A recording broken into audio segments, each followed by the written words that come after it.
Biology के online learning platform पर एक बार फिर से आपका हार्दिक स्वागत है। प्यारे विद्यार्थियों, यदि आपने चैनल को अभी तक सब्सक्राइब नहीं किया है तो इसे तुरंत सब्सक्राइब कर दें, ताकि जैसे ही कोई नया वीडियो अपलोड किया जाए आप तक तुरंत पहुंच पाए। हम कर रहे हैं बायोलॉजी से संबंधित कुछ टॉपिक्स लेकर हम चल रहे हैं। एक तरफ हमारा क्लास 12 का सिलेबस चल रहा है, जिसको एक वेल मैनेज्ड तरीके से चलाया जा रहा है, और दूसरी तरफ आज मैंने जो टॉपिक लिया है वो एक ऐसा टॉपिक है जो कक्षा 10 से लेकर बीएससी फाइनल ईयर तक, या फिर यूं कहें कि जीव विज्ञान से ताल्लुक रखने वाले प्रत्येक व्यक्ति या प्रत्येक विद्यार्थी के लिए यह फायदेमंद साबित होगा। चाहे वो कंपटीशन की तैयारी कर रहा हो, चाहे वो एकेडमिक लेवल में हो, चाहे वो कॉलेज लेवल में हो, कहीं पर भी हो, उस विद्यार्थी के लिए यह फायदेमंद होगा। तो देखिएगा विद्यार्थियों, आज हमारा टॉपिक क्या है। आज का हमारा टॉपिक है जीवों में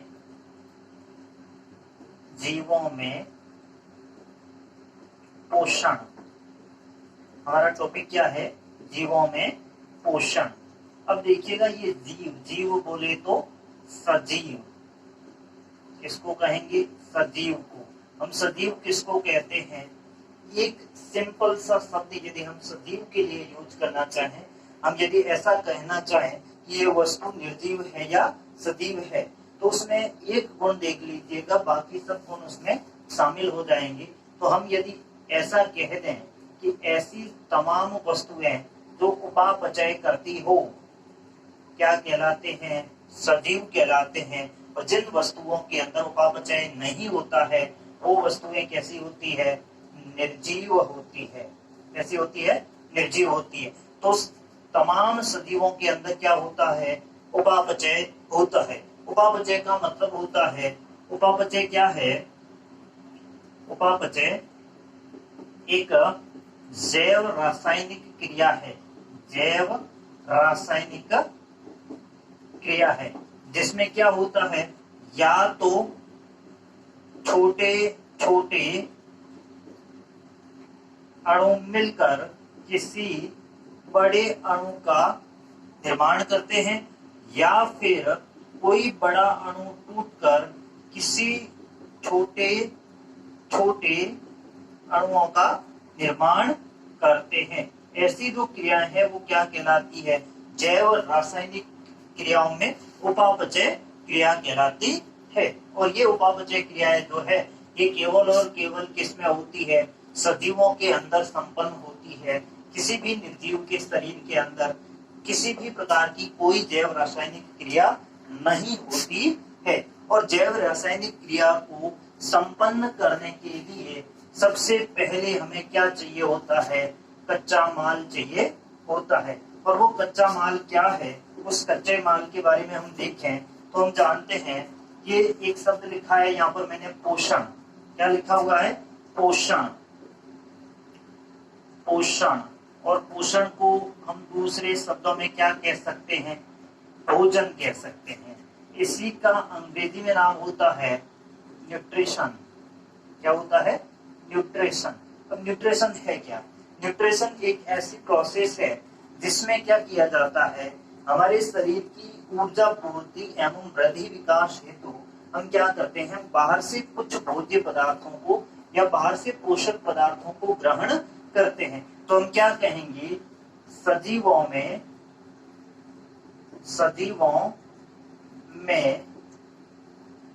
ऊर्जा पूर्ति एवं वृद्धि विकास हेतु कुछ बाह्य पोषक पदार्थों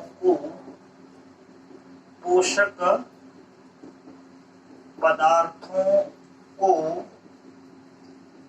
शरीर में ग्रहण किया जाता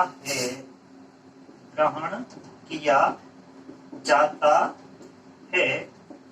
यह प्रक्रिया यह प्रक्रिया भोजन या पोषण पोषण कहलाती है। क्या कहलाती है? भोजन या पोषण कहलाती है। पोषण की परिभाषा क्या आ गई हमारे पास कि सजीवों में ऊर्जा पूर्ति एवं वृद्धि विकास हेतु कुछ बाह्य पोषक पदार्थों को शरीर में ग्रहण किया जाता है। यह प्रक्रिया क्या कहलाती है? भोजन या पोषण कहलाती है। अब देखिएगा बाहर से कोई जीव किन पदार्थों को ग्रहण कर रहा है, इस आधार पर हमने क्या किया हुआ है, तमाम सजीवों को दो समूहों में वर्गीकृत किया है। देखिएगा इस संसार के अंदर पोषण के आधार पर यदि हम कहें तो हमने सजीवों को कितने समूहों में बांटा हुआ है? बड़े तौर पर या बड़े रूप से हमने इसको दो बड़े समूहों में बांटा हुआ है। और इसका पहला समूह जो है उस समूह का नाम होता है स्वपोषी जीव। स्वपोषी जीव जिसको बोलते हैं ऑटोट्रॉपिक ऑर्गेनिज्म। Autotrophic organism. और दूसरे कौन से होते हैं? परपोषी जीव जिसको बोलते हैं हेटेरोट्रॉपिक ऑर्गेनिज्म। क्या बोलेंगे? Heterotrophic organism. अब देखते हैं कि ऑटोट्रॉपिक कौन है और हेटेरोट्रॉपिक कौन है। देखिएगा एक तो सिंपल सी परिभाषा होगी। पहली सिंपल सी परिभाषा कौन सी कि वे जीव जो अपना भोजन स्वयं संश्लेषित करते हैं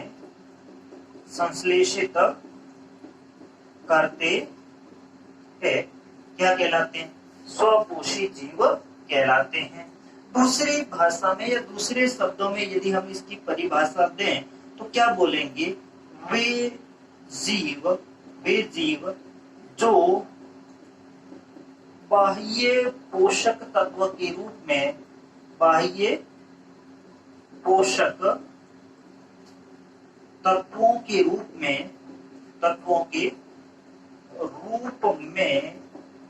केवल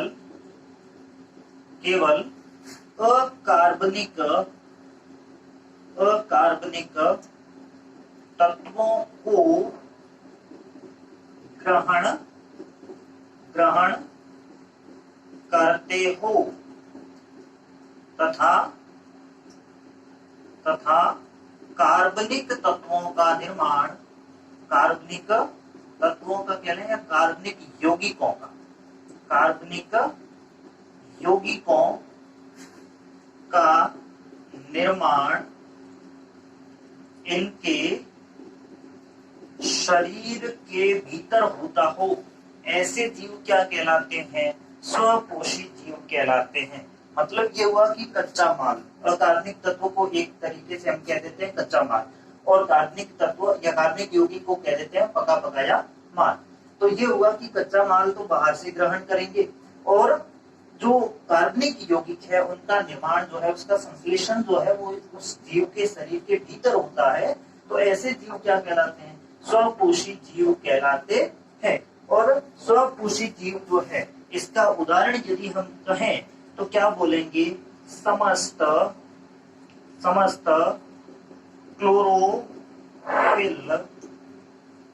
क्लोरोफिल युक्त पादप। समस्त क्लोरोफिल युक्त पादप। और दूसरे कौन? रसायन संश्लेषी जीवाणु। कुछ बैक्टीरिया ऐसे होते हैं जो रसायनों का संश्लेषण करते हैं, उस दौरान अपना पोषण भी स्वयं कर लेते हैं।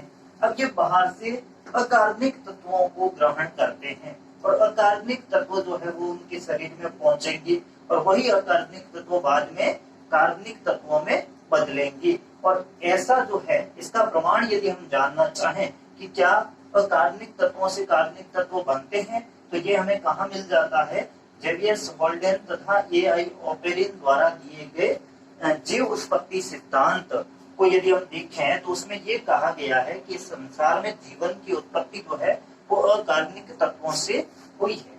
अकार्बनिक तत्व जो है उनमें रासायनिक संयोजन या रासायनिक परिवर्तन होने के फलस्वरूप क्या हुआ कि जो रासायन अकार्बनिक तत्व थे वो मिलकर सरल कार्बनिक यौगिकों का निर्माण किया और वही सरल कार्बनिक यौगिक जो है बाद में जटिल कार्बनिक यौगिकों में बदले और उन्हीं जटिल कार्बनिक यौगिकों से न्यूक्लिक अम्ल का निर्माण हुआ और उसी न्यूक्लिक अम्ल से सबसे पहली कोशिका का निर्माण हुआ। तो सीधी सी बात यह है कि यही अकार्बनिक तत्व बाद में कार्बनिक तत्वों में इस शरीर के अंदर बदल जाते हैं और ऐसा जीव स्वपोषी जीव है। दूसरे वाला जीव कौन, परपोषी जीव। परपोषी जीव कौन सा, यदि एक सिंपल सी परिभाषा इसी की तरह हम लें तो ये कहेंगे कि ऐसे जीव जो पोषण के लिए प्रत्यक्ष या परोक्ष रूप से स्वपोषी पर निर्भर रहता है, क्या कहलाएगा, परपोषी जीव कहलाएगा। ऐसा जीव जो पोषण के लिए प्रत्यक्ष या परोक्ष रूप से स्वपोषी पर निर्भर रहता है। प्रत्यक्ष रूप से क्या मतलब हुआ, प्रत्यक्ष मतलब सीधा स्वपोषी को खाता हो, जैसे बकरी खाती है, हम खाते हैं, सब खाते हैं, पादपों से प्राप्त उत्पादों को हम सीधा खाते हैं। दूसरा परोक्ष रूप से मतलब अप्रत्यक्ष रूप से, ये जीव किसी ऐसे जीव को खाएगा जो जीव प्रत्यक्ष रूप से स्वपोषी पर निर्भर है। तो हम कहेंगे कि ऐसे जीव जो पोषण के लिए प्रत्यक्ष या परोक्ष रूप से स्वपोषी के ऊपर निर्भर है उसको हम परपोषी कहेंगे, हेटेरोट्रोपिक ऑर्गेनिज्म कहेंगे। दूसरी भाषा में यदि कहें तो ऐसे जीव जो बाह्य पोषक तत्वों के रूप में अकार्बनिक तथा कार्बनिक दोनों प्रकार के यौगिकों को ग्रहण करते हो, क्या कहलाते हैं, परपोषी जीव कहलाते हैं। परपोषी जीव कौन है, जो अकार्बनिक तथा कार्बनिक दोनों प्रकार के यौगिकों को ग्रहण करता है। और इसके उदाहरण की यदि बात करें तो उदाहरण में सबसे पहले हम लिखेंगे क्लोरोफिल रहित पादप। और क्लोरोफिल रहित पादप किसको कहते हैं, कवकों को कहते हैं। पादपों के समूह से इसको पृथक किया था क्योंकि इसमें क्लोरोफिल नहीं था, दूसरी इसकी सेल वॉल जो थी वो काइटिनियस थी, काइटिन से निर्मित थी, इस कारण इसको पादप समूह से पृथक कर दिया था और उसको अलग से एक फंजाई किंगडम के अंदर रखा हुआ है। दूसरे कौन है, तमाम जंतु। इसके अतिरिक्त कौन, सूक्ष्म जीव। कुछ एक रसायन संश्लेषी जीवों को छोड़कर शेष सभी सूक्ष्म जीव किसके अंतर्गत आते हैं, परपोषी जीवन के अंतर्गत आते हैं। तो पोषण के आधार पर हमने जीवों को दो समूहों में बांट दिया, स्वपोषी और परपोषी जीव। अब हम आगे देखते हैं, हमने परिभाषा में बोला कि ऐसे जीव जो बाहर से कुछ पोषक तत्वों को ग्रहण करते हैं, क्या पढ़ा था, पोषक तत्वों को ग्रहण करते हैं। ये पोषक तत्व खुद क्या होता है इसके बारे में थोड़ा सा जान लेते हैं। पोषक तत्व क्या है, what is the nutrients. Nutrients हम किसको बोलेंगे, पोषक तत्व। देखिएगा इस संसार के अंदर कोई भी सजीव है तो उसको अनिवार्य रूप से भोजन की आवश्यकता हो। कोई भी सजीव ऐसा नहीं है जिसको भोजन की आवश्यकता ना हो। इसका कारण क्या है, सजीव भोजन करता क्यों है, इसके कुछ एक कारण है। सबसे पहला कारण है कि सजीवों के शरीर में ऊर्जा की पूर्ति हेतु भोजन की आवश्यकता होती है। ऊर्जा की पूर्ति हेतु भोजन की आवश्यकता होती है। दूसरी सजीवों को वृद्धि एवं विकास हेतु भोजन करना पड़ता है। वृद्धि एवं विकास हेतु भोजन करना पड़ता है। तीसरा इसका क्या कारण हो सकता है? देखिएगा, जब तक, हालांकि भोजन का जनन से कोई लेना देना नहीं, लेकिन पादप या फिर जंतु एक निश्चित वृद्धि को प्राप्त करेगा या उसकी एक कायिक वृद्धि होगी, उसके बाद में ही उसकी जनन प्रावस्था आएगी और तभी उसका जीवन चक्र जो है वो सही और संतुलित तरीके से चल पाएगा। यदि पादप या जंतु उस कायिक वृद्धि को प्राप्त नहीं करता है तो उसकी जनन क्षमता जो होती है वो भी क्षीण हो जाती है। तो एक संतुलित जीवन चक्र हेतु भी उसको क्या चाहिए? संतुलित जीवन चक्र हेतु उसको किसकी आवश्यकता होती है? भोजन की आवश्यकता होती है। बात कर रहे हैं ऊर्जा की।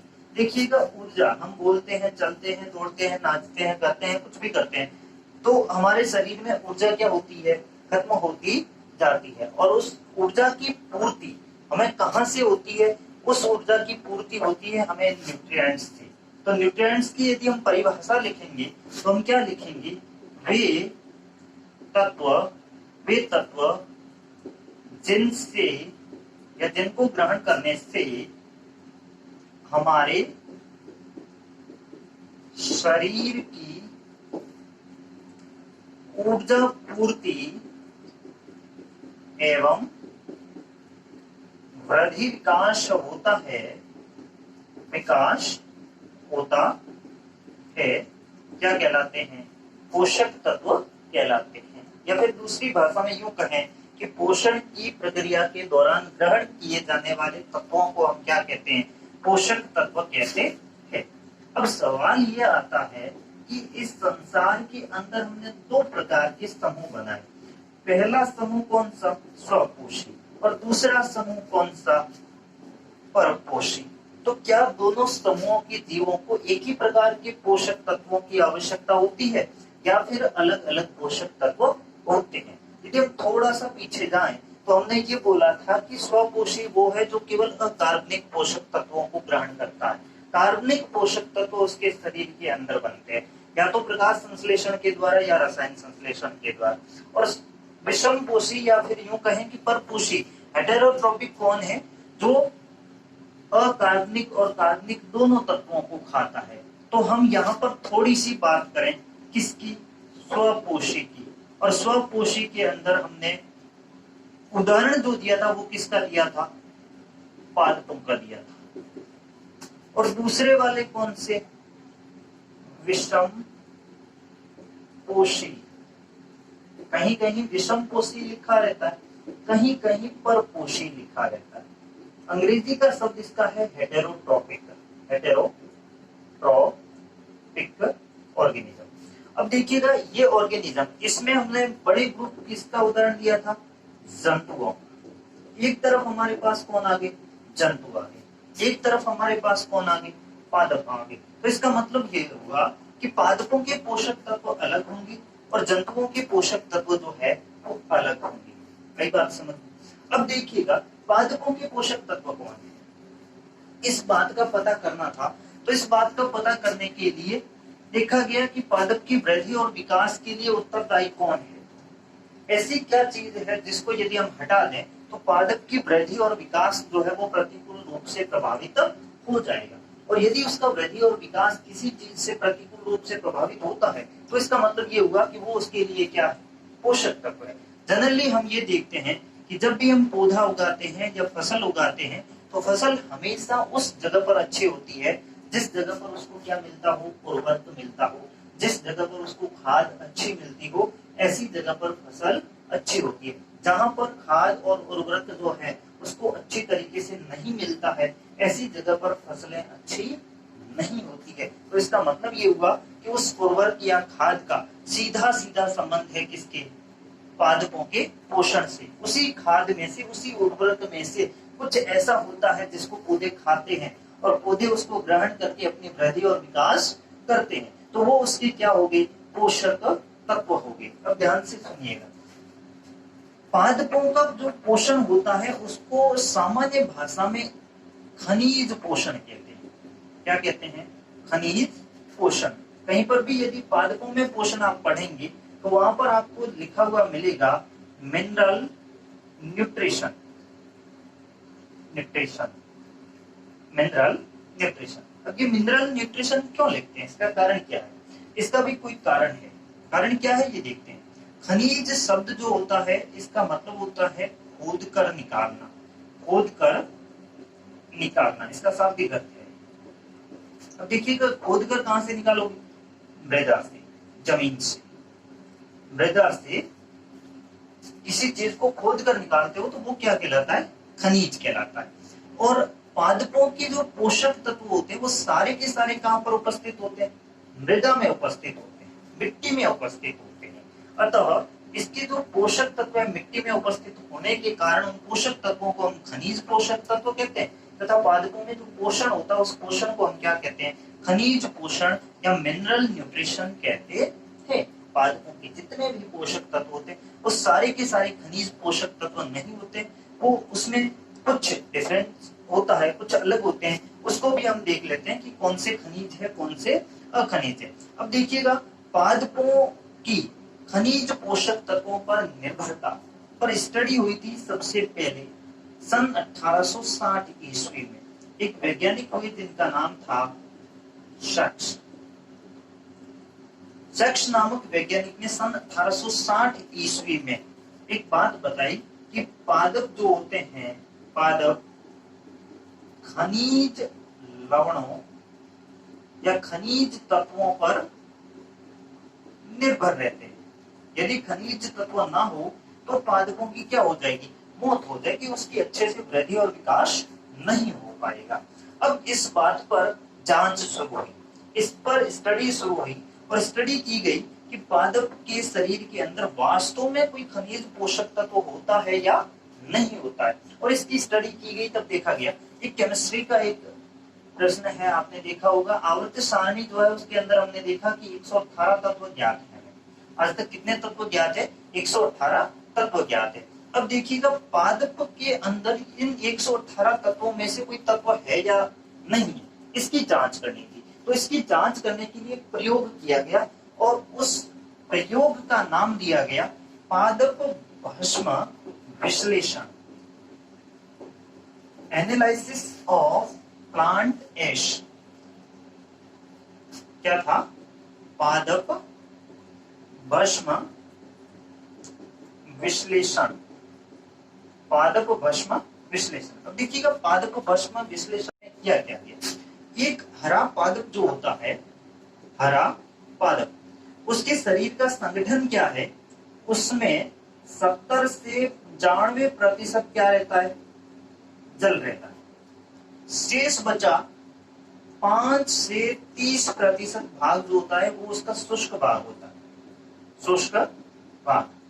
जब पादप हरा होता है वो बहुत ज्यादा भारी होता है, जब सूख जाता है तो बहुत ज्यादा हल्का हो जाता है। इसका कारण ये है कि उसका 70 से 92% भाग जो जल था वो उड़ गया, वाष्पित हो गया। इसके कारण वो पादप हल्का हो गया। तो पादप के शरीर में से जल निकल गया, शेष बचा भाग उसका क्या है? शुष्क भाग। यही बात समझ में। अब जो ये शुष्क भाग है, इस शुष्क भाग को भट्टियों में गर्म किया गया। भट्टियों में गर्म किया गया। यही बात समझ में। भस्म, भस्म बोले तो राख। यही बात समझ में। अब भट्टियों में जब गर्म किया, इसका टेम्परेचर रखा लगभग 6000 डिग्री सेंटीग्रेड। और जब इतना अधिक गर्म किया तो उस पादप की संगठन में काम आने वाले कुछ गैसीय तत्व जो थे वो वहां से उड़ गए, वाष्पित हो गए। जैसे कौन कौन से? कार्बन है, हाइड्रोजन है, ऑक्सीजन। ये तीनों गैसीय तत्व जो है उसके संगठन में काम आते हैं। मतलब उसकी जो बाह्य भित्ति होती है उसका निर्माण करने में या कोशिका झिल्ली का निर्माण करने में सहायक जो तत्व थे वो ज्यादा गर्मी के कारण क्या हुए? टूटे, और टूटकर ये तीनों उड़ गए। कौन कौन उड़ा? कार्बन उड़ा, हाइड्रोजन उड़ा और ऑक्सीजन उड़ा। ये तो उड़ गए। शेष कौन बचा? शेष जितने भी पोषक तत्व बचे वो सारे पोषक तत्व जो थे वो किसके अंदर रहेगी, उस राख। अब इस तरीके से जलाकर तैयार की हुई जो भस्म है उसी को हम क्या कहते हैं, पादप भस्म कहते हैं। इस पादप भस्म का जब किया गया विश्लेषण,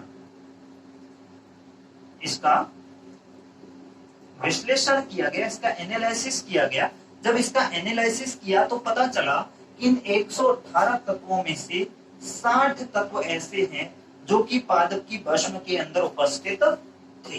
कुल मिला के पादप भस्म के अंदर इन तीनों सहित, कार्बन, हाइड्रोजन और ऑक्सीजन सहित कुल मिलाकर कितने तत्व उपस्थित हैं, 60 तत्व उपस्थित होते हैं। अब मुद्दा ये था कि ये जो 60 तत्व है, ये 60 के 60 तत्व पादप के लिए उपयोगी है या नहीं है, इस बात की पुष्टि करनी थी। और इस बात की पुष्टि के लिए किए गए दो प्रयोग, और वो प्रयोग कौन से हैं उनको हम आगे देख रहे हैं।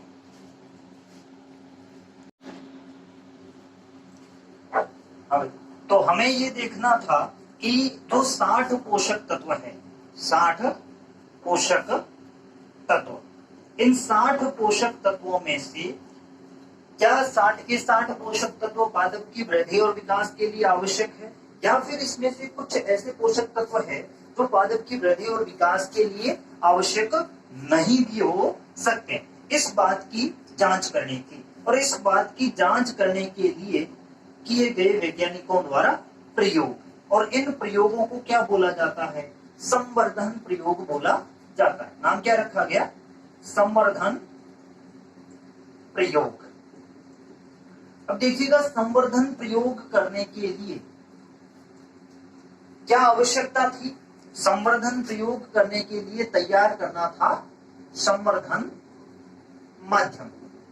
क्या करना था, संवर्धन माध्यम तैयार करना था। अब हमारे पास टारगेट क्या था, हमारे पास टारगेट ये था कि हम पता करें कि कौन सा पोषक तत्व पादप के लिए उपयोगी है और कौन सा पोषक तत्व पादप के लिए उपयोगी नहीं है। अब कॉमन सेंस की बात यह आती है कि इस प्रयोग को हम करें कैसे। इस प्रयोग को करने के लिए हम कुछ ऐसा करते हैं कि एक विलयन लेते हैं, विलायक लेते हैं, सॉरी क्या लेते हैं, विलायक, और विलायक के रूप में हम ले लेते हैं आश्रित जल, आश्रित जल, डिस्टिल्ड वाटर। इसके अंदर कोई किसी प्रकार का पोषक तत्व पहले से घुला हुआ नहीं है, आश्रित जल ले लिया। अब देखिएगा, इस आश्रित जल के अंदर हम इन 60 पोषक तत्वों में से जिस पोषक तत्व का परीक्षण करना चाहते हैं कि उस पोषक तत्व की अमुक पादप पर कोई वृद्धि विकास में उसका सहयोग है या नहीं है, इसकी हम पुष्टि करना चाहते हैं। मान लेते हैं कि हम किस पोषक तत्व की बात करें, मान लेते हैं कि हमें पोटेशियम का पता करना है कि पोटेशियम जो है इसकी पादप की वृद्धि विकास में कोई योगदान है या नहीं है, और यदि पोटेशियम पादप को ना मिले तब उसके ऊपर कोई प्रतिकूल प्रभाव पड़ता है या नहीं पड़ता है। तो ऐसा करने के लिए हम क्या करेंगे, ये जो विलायक है, इस विलायक के अंदर 59 पोषक तत्व जो है उनको तो उचित मात्रा में घोलेंगे, जितनी मात्रा में उस पोषक तत्व की पादप को आवश्यकता है उतनी उचित मात्रा के अंदर 59 पोषक तत्वों को हम घोल देंगे। लेकिन 60वां पोषक तत्व जो पोटेशियम है उसको इस विलयन के अंदर नहीं घोलेंगे। अब क्या तैयार हो गया, संवर्धन माध्यम तैयार हो गया। इसको ध्यान में रखना है कि संवर्धन माध्यम क्या होता है। तो संवर्धन माध्यम क्या होगा, विलायक लिया, विलायक के रूप में क्या लिया, अशुद्ध जल। अशुद्ध जल क्यों लिया, क्योंकि इसके अंदर पहले से घुला हुआ कोई किसी प्रकार का पोषक तत्व नहीं है, जिससे हमारा प्रयोग जो है वो सफल हो और सही तरीके से हो पाए। तो ये हमने अशुद्ध जल लिया, इसके अंदर शेष सभी पोषक तत्वों को घोला, एक पोषक तत्व को नहीं घोला, जिसका प्रभाव हमें देखना था कि पादप के ऊपर वो कितना प्रभाव डालता है। अब देखिएगा इसमें हुआ क्या, इसमें क्या किया गया, इस संवर्धन प्रयोग को 2 तरीके से किया गया। पहला जो प्रयोग था वो कहलाया विलयन संवर्धन, विलयन संवर्धन, और दूसरा जो था वो क्या कहलाया, बालू संवर्धन, बालू संवर्धन। अब देखते हैं क्या किया गया विलयन संवर्धन में और क्या किया गया बालू संवर्धन में।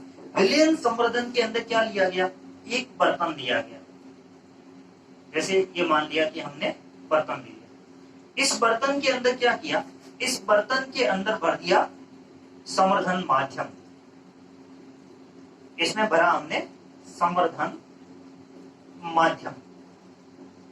इसके ऊपर क्या किया, एक कॉर्क लगाया, एक ढक्कन लगाया और उस ढक्कन के अंदर फंसा दिया कॉर्क, और इस कॉर्क से होते हुए इसमें प्रविष्ट करवा दिया एक पौधा, एक छोटा सा पौधा जो है वो इसके अंदर प्रविष्ट करवा दिया, और इसकी जड़ें जो है वो इस संवर्धन विलयन के अंदर तैर रही। अब इस जड़ों को प्रकाश से बचाने हेतु क्या किया, इस बर्तन के ऊपर हमने क्या कर दिया, काला कपड़ा या काला कागज जो है उसको लपेट दिया, ताकि जड़ों तक प्रकाश ना पहुंचे, उसको बचाना है प्रकाश से, ये हमने इसको ढक दिया। अब ढकने पर क्या हुआ, अब यदि जैसे हम पोटेशियम की बात करें, पोटेशियम जो है ये इसके लिए आवश्यक होता है, यदि पोटेशियम नहीं पहुंचेगा तो पोटेशियम जो काम करता है वो काम इस पौधे के अंदर नहीं होगा। अब पौधे के अंदर यदि उसकी स्वस्थ वृद्धि हो रही है, इसका मतलब वो पोषक तत्व पौधे के लिए आवश्यक नहीं था। भाई जैसे मान लेते हैं कि पोटेशियम जो है वो तो इसके लिए आवश्यक था, पोटेशियम नहीं पहुंचेगा तब तो इसकी वृद्धि प्रभावित होगी। मान लेते हैं कोई एक ऐसा पोषक तत्व जो पौधे के लिए आवश्यक नहीं था और वो हमने उसकी कमी कर दी संवर्धन विलयन में, तो वो पोषक तत्व जो है उसका कोई को प्रभाव इस पादप के ऊपर देखने को नहीं मिलेगा। इस प्रकार जो है इस प्रयोग को हम क्या बोलते हैं, विलयन संवर्धन बोलते हैं। तो विलयन संवर्धन से भी हम ये पता लगा सकते हैं कि इन 60 पोषक तत्वों में से कौन कौन से पोषक तत्व जो है वो पादप की उचित वृद्धि और विकास के लिए आवश्यक है। दूसरा प्रयोग बालू संवर्धन, इस प्रयोग में ज्यादा कुछ भी नहीं था, इसमें लिया एक गमला और इस गमले के अंदर क्या किया, पौधा लगा दिया और यहां भर दी मिट्टी, बालू भर दी, बालू रेत। एक बात समझ में, अब क्या किया गया, इस बालू रेत को भर दिया और भरने के बाद एक अलग हमने बर्तन लिया, यहाँ पर ये मान लेते हैं हमने एक बर्तन ले लिया और इस बर्तन के अंदर क्या भर लिया, हमने संवर्धन विलयन भर लिया, संवर्धन माध्यम, ये हमने संवर्धन माध्यम भर लिया। और संवर्धन माध्यम भरने के बाद हम क्या कर रहे हैं, इस पौधे की इस संवर्धन माध्यम से बार बार क्या किए जा रहे हैं, सिंचाई किए जा रहे हैं। संवर्धन माध्यम है तो इसमें कोई ना कोई पोषक तत्व जो है वो कम होगा। अब यदि उस पोषक तत्व का इस पादप के ऊपर कुप्रभाव पड़ता है, जिसकी कमी से यदि इसका कुपोषण हो जाता है, तो इसका मतलब ये हुआ कि इस पौधा की वृद्धि और विकास हेतु उस पोषक तत्वों की बहुत महत्वपूर्ण आवश्यकता होती है। और यदि ऐसा नहीं होता है, इसका मतलब वो पोषक तत्व जो है वो इसके लिए आवश्यक नहीं है। अब देखिएगा, विलयन संवर्धन और बालू संवर्धन दोनों ऐसी तकनीक है जिससे हम पता लगा सकते हैं कि कौन से पोषक तत्व पादप के लिए आवश्यक है और कौन से पोषक तत्व पौधे के लिए आवश्यक नहीं है। तो यहाँ से जो बात निकल कर आई वो ये आई कि कुछ पोषक तत्व जो है वो पौधे के लिए आवश्यक है और कुछ पोषक तत्व ऐसे हैं जो पादप के लिए अनावश्यक होते हैं। मान लेते हैं कि वो 60 पोषक तत्व है, 60 पोषक तत्व पौधे के अंदर उपस्थित है, लेकिन 60 के 60 पौधे की वृद्धि विकास के लिए आवश्यक नहीं होते। आवश्यक कितने होते हैं, माध्यमिक शिक्षा बोर्ड राजस्थान की जो किताब है 12th की, वो ये कह रही है कि 17 पोषक तत्व जो है वो उसकी वृद्धि और विकास के लिए आवश्यक होते हैं। अन्य पुस्तकें जो है वो 16 पोषक तत्व बता रही है। तो हमें कौन सा मानना है, 17 पोषक तत्व। ऑथेंटिक बुक जो है वो क्या कह रही है, 17 पोषक तत्व जो है वो पादप की वृद्धि और विकास के लिए आवश्यक है। शेष जितने भी पोषक तत्व बच गए वो कैसे हैं, अनावश्यक पोषक तत्व है। वो यदि कम भी पड़ जाते हैं तो उस पौधे की वृद्धि और विकास के ऊपर कोई खास प्रभाव नहीं पड़ता है। तो ये हमने कहां से पता किया, विलयन संवर्धन और बालू संवर्धन से पता कर लिया कि ये जितने भी पोषक तत्व हैं इनमें से कौन कौन से पोषक तत्व पौधे के लिए आवश्यक है और कौन कौन से पोषक तत्व पौधे के लिए आवश्यक नहीं होते हैं। ये हमें कहां से पता चला, संवर्धन प्रयोगों से। अब हमारे पास एक प्रश्न और आया, वो प्रश्न क्या, वो प्रश्न ये है कि जो आवश्यक पोषक तत्व है, आवश्यक पोषक तत्व, ये आवश्यक पोषक तत्व मिलते कहां से, पौधा कहां से लाता है आवश्यक पोषक तत्व। और यदि पौधे को ना मिला तो पौधा मर जाएगा, उसकी वृद्धि या विकास या जनन क्षमता जो भी है वो उसकी क्या हो जाएगी, प्रभावित हो जाएगी प्रतिकूल रूप से। और यदि प्रभावित हो जाएगी तो पौधा मर जाएगा। मरना नहीं चाहिए, उसको बचाना है, बचाने के लिए उसको चाहिए, और चाहिए तो लाए कहां से। अब इसके स्रोत ढूंढे गए, किसके, इन पोषक तत्वों के। तो स्रोत से पता चला कि कुछ पोषक तत्व खनिज है और कुछ पोषक तत्व अखनिज है। कैसे, अभी हम पता करते हैं। देखिएगा कौन कौन से पोषक तत्व है। कुल मिला के 17 पोषक तत्व है। इनके बारे में हम अभी बात करने वाले कि 17 पोषक तत्व है कौन से। 17 पोषक तत्व जो है, इन 17 पोषक तत्वों में से 3 पोषक तत्व ऐसे हैं, कार्बन, हाइड्रोजन और ऑक्सीजन। इनका स्रोत क्या है? इनका स्रोत है carbon dioxide gas, oxygen gas और जल। पौधों को कार्बन डाइऑक्साइड से मिलता है, ऑक्सीजन जो है या तो कार्बन डाइऑक्साइड से या फिर ऑक्सीजन से मिलती है, और हाइड्रोजन जो है वो किससे मिलता है? जल से मिलता है। अर्थात ये पोषक तत्व जो है ये मृदा में घुले हुए नहीं होते, मृदा में उपस्थित नहीं होते, ये कहीं अन्यत्र से मिलते हैं, ये कहीं अन्य जगह से मिलते हैं। इस कारण इन तीनों पोषक तत्वों को हम क्या कहते हैं? अखनिज पोषक तत्व कहते हैं, गैसीय पदार्थ है। अब आपके मन में एक प्रश्न आएगा कि नाइट्रोजन जो होता है वो भी तो गैस है और ये भी वायुमंडल में उपस्थित होती है, फिर उसको खनिज तत्वों में क्यों रखा? नाइट्रोजन हम मानते हैं कि वायुमंडल के अंदर लगभग 78% नाइट्रोजन उपस्थित है, लेकिन जो नाइट्रोजन वायुमंडल में उपस्थित है उसका सीधा उपयोग पौधे नहीं करते, उसको या तो नाइट्रेट के रूप में या नाइट्राइट के रूप में पौधे जो है उसको उपयोग में लेते हैं, और उपयोग में यौगिकों के रूप में लेते हैं, वो मृदा में घुले हुए यौगिकों के रूप में लेते हैं। इस कारण उसको भी हमने किसमें रखा हुआ? खनिज पोषक तत्वों में रखा हुआ। तो ये 3 पोषक तत्व कैसे हो गए? 17 में से 3 अखनिज हो गए। शेष कितने बच गए? 14, जो कैसे हैं? अखनिज पोषक तत्व है। अब देखिए हमसे किसी ने प्रश्न पूछ लिया कि पौधे के इसको खनिज कहेंगे, अखनिज तो ऊपर वाले हो गए, ये खनिज।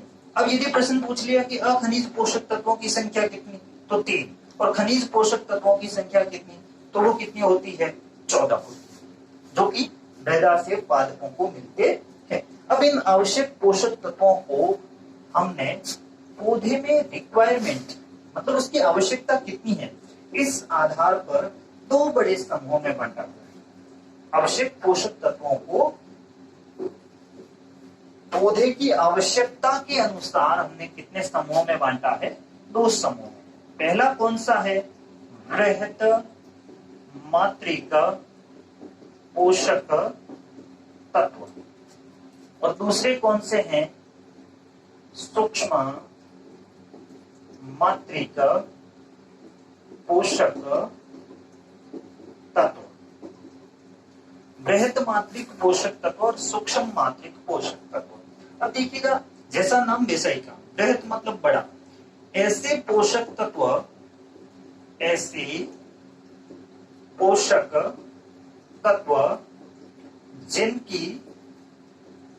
जिनकी पादपों को अपेक्षाकृत अधिक मात्रा में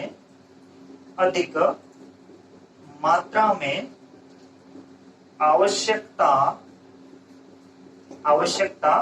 होती है, क्या कहलाते हैं? बृहत मात्रिक पोषक तत्व कहलाते हैं। अब अधिक मात्रा कितनी, तो इसको भी हम ले लें कि 1 ग्राम शुष्क भार याद करना, पहले मैंने बताया शुष्क भार किसको कहते हैं। 1 ग्राम शुष्क भार में यदि 1 से 10 मिलीग्राम तक यदि किसी पोषक तत्व की आवश्यकता है, तो वो पोषक तत्व किस श्रेणी में आएगा? बृहत मात्रिक पोषक तत्व की श्रेणी में आएगा। किसमें आएगा? बृहत मात्रिक पोषक तत्व की श्रेणी में आएगा। अब ये बृहत मात्रिक पोषक तत्व जो है, इनकी संख्या कितनी है? कुल मिला के हमारे पोषक तत्व जो है, पादपों के पोषक तत्व, इनकी संख्या होती है 17। तो इनमें से 9 पोषक तत्व जो है वो कैसे हैं? बृहत मात्रिक होते हैं। कौन से होते हैं? बृहत मात्रिक। अब देखो कौन कौन से हैं बृहत मात्रिक, इनका भी हम नाम पता करें। Carbon, hydrogen, oxygen, nitrogen, phosphorus, sulphur, potassium, calcium और मैग्नीशियम।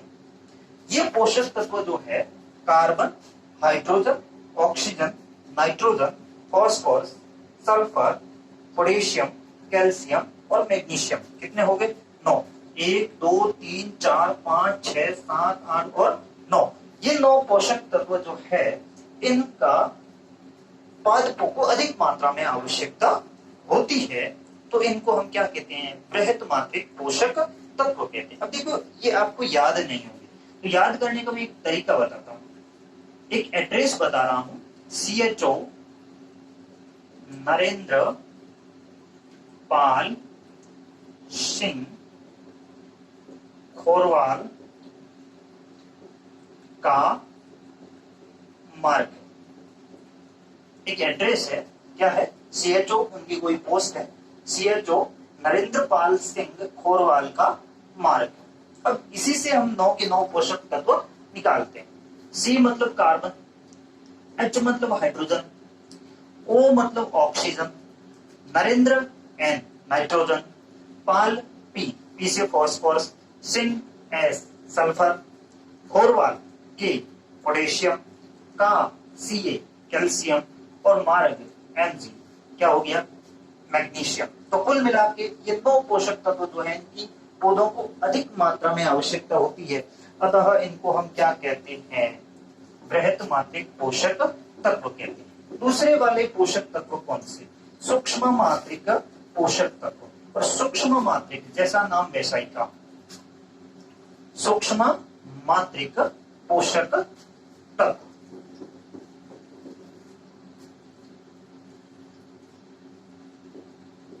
सूक्ष्म मात्रिक पोषक तत्व परिभाषा में लिखेंगे ऐसे पोषक तत्व जिनकी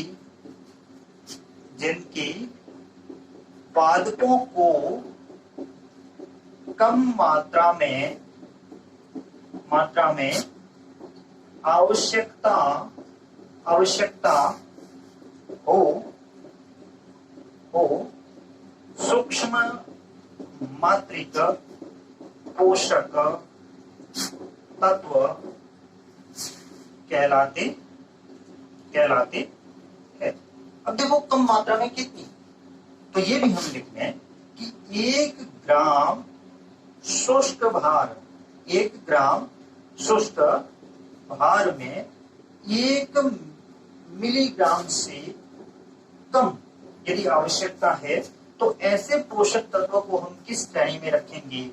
सूक्ष्म मात्रिक पोषक तत्व की श्रेणी के अंदर रखेंगे। किसमें रखेंगे?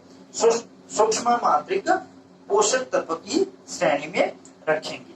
अब सूक्ष्म मात्रिक पोषक तत्वों की संख्या कितनी होगी? 8 होगी। 17 है टोटल, 17 में से 9 वो हो गए, तो शेष कितने बचे? 8।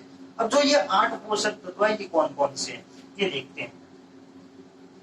Ferrous, copper, manganese, zinc, molybdenum, nickel, boron. 8 हो गए।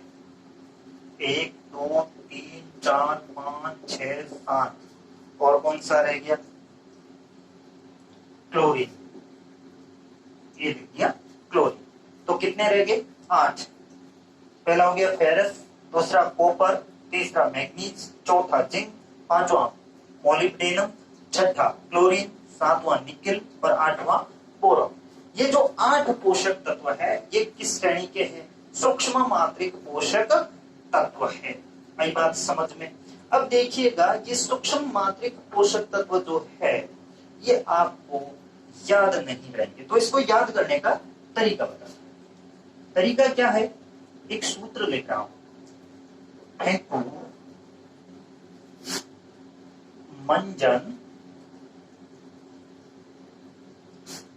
मो क्लोरीन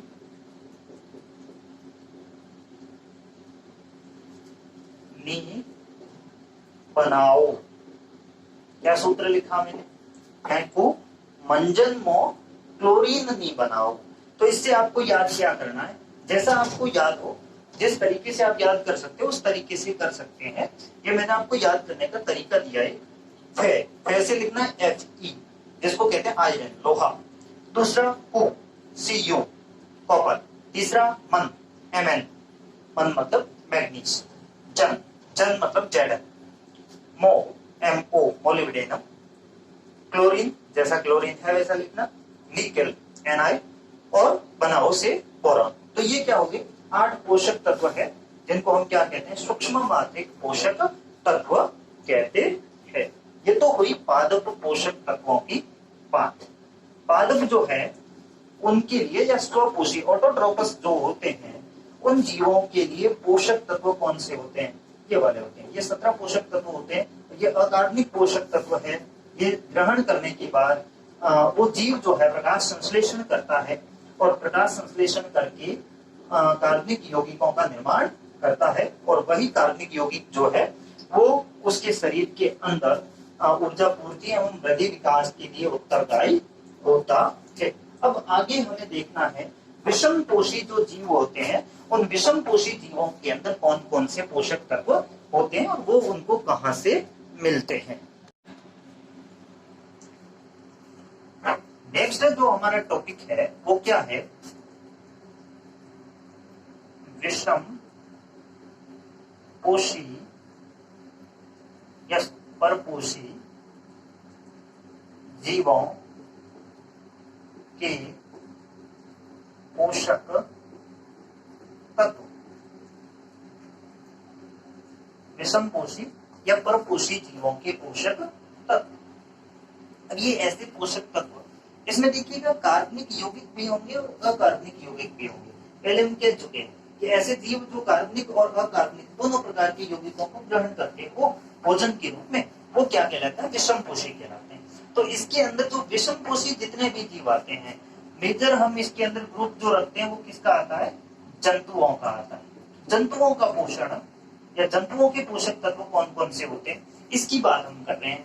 और यदि पर्टिकुलर 10th क्लास की यदि बात करें तो 10th क्लास के अंदर मानव के भोजन के बारे में दिया गया है, और उस मानव का पोषण जो है उसके पोषक तत्व दिए गए। तो आप ऐसे मानिएगा तमाम जंतुओं के अंदर यही वाले पोषक तत्व जो है वो काम आते हैं।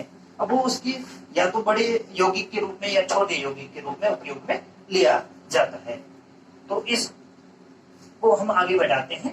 जंतुओं के पोषक तत्व कौन कौन से होते हैं? तो जंतु जो है उनके पोषण में या उनके भोजन में कुछ विशिष्ट पोषक तत्व होते हैं। उनके नाम है, पहला होता है कार्बोहाइड्रेट, दूसरा होता है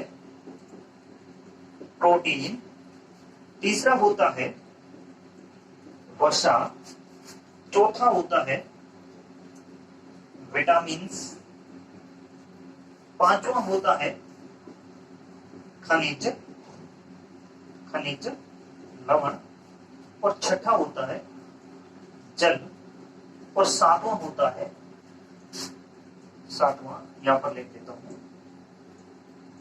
जिसको कहते हैं रोक्षांश, या फिर इसी को बोलते हैं फूड फाइबर्स, खाद्य रेशे।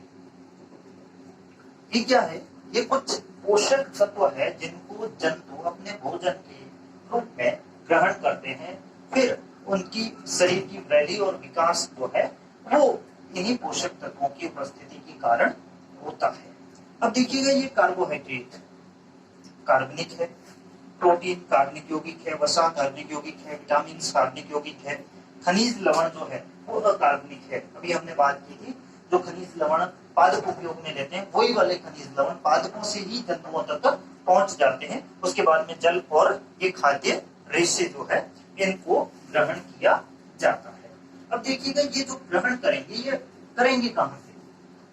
तो हमने इसकी पहली परिभाषा जो बोली थी उसमें ये लिखा था कि ऐसे जीव जो प्रत्यक्ष या परोक्ष रूप से स्वपोषी पर निर्भर होते हो, प्रत्यक्ष या परोक्ष रूप से पोषण हेतु स्वपोषी पर निर्भर होते हो, उनको क्या बोलते हैं? विषम पोषी जीव, या फिर हम यूं कहें कि परपोषी जीव बोलते हैं, हेटेरोट्रोपिक एनिमल्स या हेटेरोट्रोपिक ऑर्गेनिजम्स बोलते हैं। अब देखिएगा, ये स्वपोषी से लेते क्या है? ये उन स्वपोषी से यही वाले पोषक तत्व लेते हैं। तो इसका मतलब सीधा सा होगा ये 7 के 7 पोषक तत्व जो आपको दिख रहे हैं, इसमें से जल को छोड़ दें तो शेष 6 पोषक तत्व जो है इनको कहां से मिलते हैं? स्वपोषी जीवों से मिलते हैं, अर्थात किससे मिलते हैं? पादपों से मिलते हैं। अब पादपों के अलग अलग भागों से हमने अलग अलग पोषक तत्व हम खाते हैं। अब देखिएगा, मार्केट में हम कभी भी कार्बोहाइड्रेट मांगने नहीं गए, फिर भी हम कार्बोहाइड्रेट खाते हैं। हमें दिखाई नहीं देता, फिर भी हम कार्बोहाइड्रेट खाते हैं। तो हमें ये जानना है हम खाते कहां से। कार्बोहाइड्रेट जो है इसको हम 2 रूप में खाते हैं। एक होता है स्टार्च के रूप में और दूसरा होता है शर्करा के रूप में। स्टार्च के रूप में जितने भी हम अनाज खाते हैं, गेहूं, चावल, दाल, बाजरा, गेहूं, चावल और बाजरा, दाल में अधिकांशतः प्रोटीन होती है, तो उसको हम एक समय के लिए स्किप करते हैं। तो उसमें हो गया अनाज। अनाज के अंदर गेहूं हो गया, चावल हो गया, या फिर बाजरा हो गया, ज्वार हो गया, इनसे हमें क्या मिलता है? अनाज मिलता है। अनाज में क्या होता है? स्टार्च होता है। तो स्टार्च जो है वो कार्बोहाइड्रेट का बड़ा रूप होता है। तो यहाँ से आपको कार्बोहाइड्रेट मिल गया। ऐसे ही हम आलू खाते हैं, तो आलू के अंदर क्या होता है? स्टार्च संग्रहित होता है। पादप के कुछ ऐसे भाग, पादपों के अंदर संचित भोज्य पदार्थ जो होता है वो स्टार्च होता है, और स्टार्च के रूप में वो तने में, जड़ में या फिर पत्ती में कहीं पर भी उसका भोज्य पदार्थ जो है वो संग्रहित हो जाता है। उसको हम क्या कर लेते हैं? वहां से निकाल के खा लेते हैं। तो ये हो गया एक तो कार्बोहाइड्रेट का सोर्स। दूसरा शर्करा। जितने भी मीठे पदार्थ हम खाते हैं, मीठे पदार्थ, चाहे वो हमें किसी भी पादप से प्राप्त होते हो, ऐसे मीठे पदार्थों से हमें क्या मिलता है? कार्बोहाइड्रेट। उसमें शुगर होती है, शर्करा। कहां कहां से मिलता? जैसा हम खाते हैं गन्ना, ऐसे हम खाते हैं चुकंदर, है ना। जितनी भी फल शर्कराएं होती हैं, तमाम फल शर्कराओं से हमें कार्बोहाइड्रेट की पूर्ति होती है। ये हमारा ऊर्जा प्रदान करने वाला एक पोषक तत्व है, जिससे हमें सबसे ज्यादा हम जिसका उपयोग करते हैं ऊर्जा के रूप में, वो कौन सा है? कार्बोहाइड्रेट है। यदि ऊर्जा की बात करें तो सबसे अधिक ऊर्जा जो है वो किससे मिलती है? वर्षा से मिलती है। और हमें ऊर्जा देने वाले केवल 3 ही पोषक तत्व होते हैं, कार्बोहाइड्रेट, प्रोटीन और वर्षा। शेष वाले ऊर्जा देने का काम नहीं करते हैं, वो वृद्धि विकास के लिए या फिर अन्य क्रियाओं के लिए उपयोगी होते हैं। दूसरी है प्रोटीन। प्रोटीन हमें कहां से प्राप्त होती है? प्रोटीन हमें 2 जगह से प्राप्त हो सकती है। पहली कहां से? पादपों से, और दूसरी कहां से? जंतुओं से। अब पादपों से कौन सी प्रोटीन प्राप्त होती है? पादपों से देखिएगा, पादपों के अंदर जितनी भी दालें होती है, चाहे वो उड़द की है, चाहे वो मूंग की है, चाहे वो मसूर की है, चाहे वो अरहर की है, या कोई सी भी दाल है, सोयाबीन की है, तो उन तमाम दालों से आपको किसकी प्राप्ति होती है? प्रोटीन की प्राप्ति होती है। जैसे मूंगफली है, उससे भी आपको प्रोटीन की प्राप्ति होती है। जंतुओं से कहां से प्रोटीन मिलता है? अंडा है, दूध है, या फिर मांस है, इनसे हमें क्या मिलता है? प्रोटीन की प्राप्ति होती है। अगले वाला यदि हम देखें वर्षा, तो वर्षा जो है इसकी भी प्राप्ति जो है वो हमें कहां से होती है? जंतुओं से और पादपों से। पादपों से कौन सी वर्षा है? जितने भी हम खाद्य तेल खाते हैं, चाहे मूंगफली का तेल है, चाहे तिलहन का तेल है, चाहे सरसों का तेल है, चाहे कोई सा भी तेल है, तमाम तेलों से हमें क्या मिलती है? वर्षा मिलती है। और ऐसे ही जंतुओं से भी हमें वर्षा मिलती है। जंतुओं से वर्षा कहां से मिलती है? जंतुओं से प्राप्त होता है दूध। दूध तो होता है, उससे बनता है दही, उसके ऊपर क्या आता है? मक्खन। मक्खन और घी, ये क्या है? वर्षा के रूप है। और उसी वर्षा को हम क्या करते हैं? शरीर में ग्रहण करते हैं। इन तीनों पोषक तत्वों से हमें क्या मिलती है? पहली बात तो ऊर्जा मिलती है। दूसरे, ये पोषक तत्व जो है शरीर की वृद्धि और विकास के लिए भी उत्तरदायी होते हैं। अब देखिएगा अगला, विटामिन। विटामिन जो है ये भी हमें कहां से मिलते हैं? पादपों से। विटामिन होते क्या है? ऐसे रासायनिक यौगिक होते हैं जिनका हमारे शरीर में निर्माण नहीं होता है। इनको हमें बाहर से ग्रहण करना पड़ता है, और इनकी हमें बहुत कम मात्रा में आवश्यकता होती है। यदि हमारे शरीर में ये नहीं पहुंचते हैं, तो ऐसी स्थिति में शरीर जो है वो कुपोषण का शिकार हो जाता है। तो विटामिन को हम सामान्य भाषा में मैं जामन कहता हूँ। जामन जो होता है, जैसे हम क्या जमाते हैं? दूध जमाते हैं। देखिएगा, एक उदाहरण दे रहा हूँ कि हमारे पास 50 लीटर दूध है, उसमें जामन कितना चाहिए? छाछ जो है वो बहुत कम मात्रा में चाहिए। लेकिन यदि छाछ नहीं डालें तो दूध नहीं जमता। ठीक वैसे ही विटामिन जो है उनकी हमारे शरीर को अत्यल्प मात्रा में आवश्यकता होती है, लेकिन यदि विटामिन नहीं पहुंचेगा तो ऐसी स्थिति में क्या हो जाएगी? हम कुपोषण का शिकार हो जाएंगे। ये विभिन्न पादप भागों से हमें प्राप्त हो जाते हैं। हरी पत्तेदार सब्जियों से या फलों से या सब्जियों से हमें क्या मिल जाते हैं, विटामिन की पूर्ति हो जाती है। ऐसे ही खनिज लवण, खनिज लवण भी कहां से मिलता है, पादपों से। देखिएगा हमारे शरीर में लोहे की आवश्यकता होती है, आयोडीन की आवश्यकता होती है, सोडियम की आवश्यकता होती है, पोटेशियम की आवश्यकता होती है, ये तमाम पोषक तत्व, कैल्शियम की आवश्यकता होती है, फास्फोरस की आवश्यकता होती है। ये सारे के सारे पोषक तत्व जो है हमें कहां से मिलते हैं, पादपों से, फलों से या सब्जियों से प्राप्त हो जाते हैं। उसके बाद में जल जो कि हम पीते रहते हैं। और अगला है वृक्षांश या खाद्य रेशे।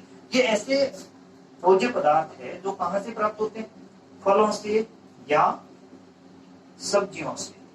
अधिकांश जैसे सलाद के रूप में हम जिन सब्जियों को खाते हैं उनके अंदर क्या मिलते हैं, हमें ये खाद्य रेशे मिलते हैं, फूड फाइबर्स मिलते हैं। इनका हमारे शरीर में कहीं पर भी पाचन नहीं होता है, सेलुलोज के बने हुए रेशे होते हैं, इनका शरीर के अंदर पाचन नहीं होता। लेकिन ये काम क्या करते हैं, ये आंतों को चिकनाई प्रदान करते हैं, जिससे भोजन जो है वो आंतों के अंदर जमे नहीं। तो अभी तक हमने जो बात की वो किसकी हुई, विषम पोषी जीवों के अंदर जो पोषक तत्व है उनकी बात की, कि कौन कौन से पोषक तत्व जो है वो विषम पोषी जीवों के शरीर में होते हैं। अगला जो हमारा टॉपिक रहेगा वो टॉपिक क्या है, वो टॉपिक है कुपोषण। नाम क्या रहेगा, कुपोषण। कुपोषण क्या है और कुपोषण जीवों में किस वजह से होता है और कुपोषण होने से क्या नुकसान होता है, इन सारी चीजों के बारे में हम करेंगे जानकारी अगले वीडियो में। तब तक यदि पसंद आ रहा है वीडियो तो इसको देखते रहिएगा, साथ में जुड़े रहिएगा और चैनल को सब्सक्राइब कर दीजिएगा, ताकि जैसे ही नया वीडियो अपलोड किया जाए आप तक उसकी सूचना सबसे पहले पहुंच जाए। इसके साथ ही इस वीडियो को अपने दोस्तों के साथ या पढ़ने वाले तमाम विद्यार्थियों के साथ आप शेयर कीजिएगा। ये जो दूसरी श्रृंखला मैंने स्टार्ट की है, ये दूसरी श्रृंखला उन तमाम विद्यार्थियों के लिए है जो जीव विज्ञान से ताल्लुक रखते हैं। इसमें किसी भी क्लास की कोई बाध्यता नहीं है, आप आराम से सभी विद्यार्थी, चाहे वो कॉम्पिटिटर है, चाहे वो 10th क्लास का स्टूडेंट है, चाहे वो 12th क्लास का स्टूडेंट है, चाहे वो कॉलेज का स्टूडेंट है, सभी विद्यार्थी इसको देख सकते हैं, क्योंकि इसमें मैं पीछे कुछ भी छोड़ने वाला नहीं है। सभी जितना बन पाएगा मैं उतना उसके अंदर कॉन्सेप्ट डालने का प्रयास करूंगा। तो ऑल द बेस्ट, बने रहिएगा साथ।